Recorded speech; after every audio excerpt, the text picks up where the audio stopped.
Welcome back. The request from the Independent Directorate Against Corruption, that's IDAC, for expanded powers to investigate politicians sits at the heart of a fundamental democratic dilemma.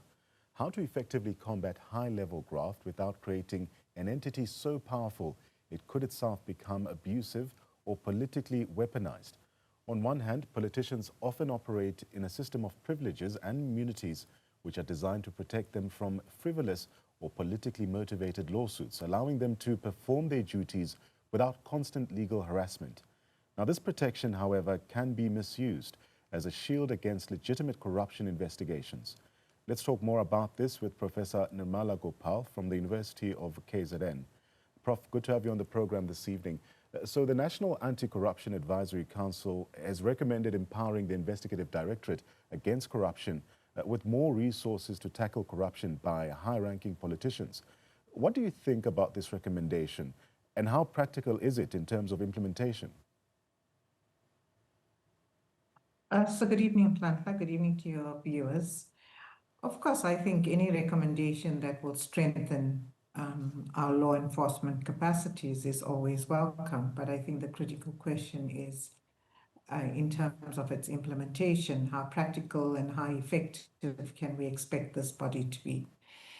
I think, in as far as effectiveness is concerned, any body would be as effective as the resources that we actually invest in it. And by resources, I would, in this instance, point to the fact that we need highly talented, skilled, knowledgeable investigators and perhaps prosecutors, etc., to work within IDAC to ensure that we have first of all, it's effective in terms of its investigations, but also effective in terms of its prosecutions and convictions.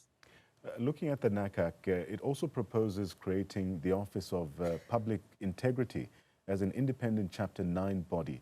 Let's speak to this issue. How important do you think this move is for really ensuring a more robust anti-corruption framework, and how would it improve the current system that we have? Yeah, I think one of the challenges that we have is when although I said earlier that we would welcome this, but I think where we start to duplicate some of the offices, and I'm hoping that this is not a duplication.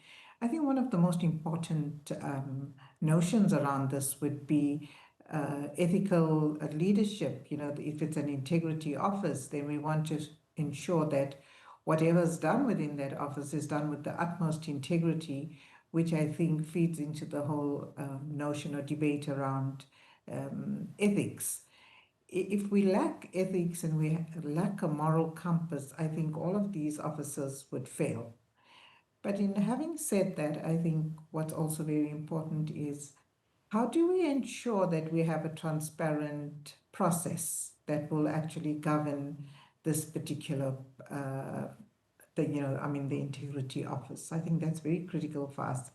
Given the fact that we are a democracy, which stakeholders will be responsible in terms of holding this office accountable, ensuring integrity, but also the highest ethical standards that we could possibly engage with and or implement. Professor Gopal, the Council's report highlights the issue of impunity for high-ranking politicians who are involved in corruption. How can South Africa then effectively address this culture of impunity while safeguarding the independence of key institutions? I think of the likes of the NPA and the police. Yeah, I think that's a very tricky one because unfortunately in South Africa we've seen how politics and law enforcement actually merge at some point, which is such an unhealthy situation. So I think very importantly, again, it's about transparency, it's about objectivity, and I think to make sure that we don't have impunity at the risk of compromising, holding people accountable. Regardless of whether you're in a political space or not, you've absolutely got to be accountable, and largely and perhaps even more so because we are a democratic state and we are responsible to our citizens, and that kind of accountability and responsibility either strengthens or weakens the democracy that we currently are in. One of the report's key recommendations is to overhaul the NPA as well as the South African Police Service to ensure what they say transparent, merit-based senior appointments. How crucial is this reform in fighting corruption in your view? And what challenges might arise in implementing this? So I think, I mean, in as long as there is transparency, there is objectivity, there's a very fair system in terms of how we recruit.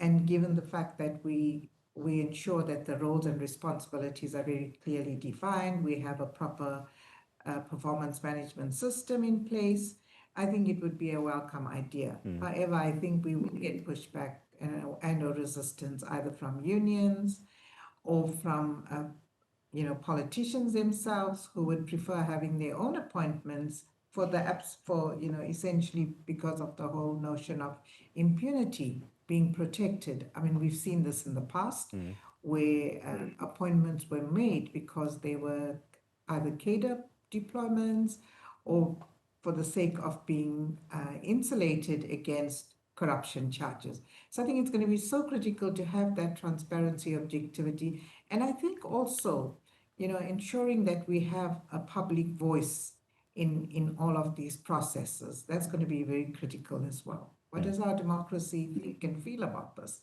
We need to test that.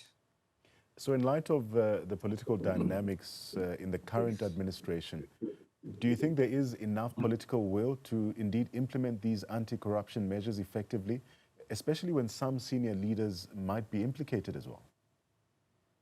I think that's a very complex question. And I think at this point in time, if we had to look at the appetite or the perceptions in the country, and if I had to answer from that space, I think that there would be very little confidence in this. But however, I always believe that we should be optimistic in some ways, and let's give this process a fair trial, and let's see what comes of it. Let's hope that in the interest of the people, in the interest of, raising the lives of the people in South Africa, let's hope that for once we are committed to what we actually profess to want to do for the country. Prof, as we round up our conversation, the protection of whistleblowers is one of the key recommendations in the NACAC report. What are the current challenges, in your view, surrounding whistleblower protection in the country, and how can these protections be strengthened? We've seen in the past, Nhlanhla, how whistleblowers have been so afraid for their lives. We've also heard and seen instances where whistleblowers were never employed. I mean, they lost employment because companies and state and private sectors didn't want to employ them for fear of being exposed. And I think, it is just so imperative that we actually provide protection for whistleblowers. We've also seen cases where whistleblowers were executed because of exposing corruption.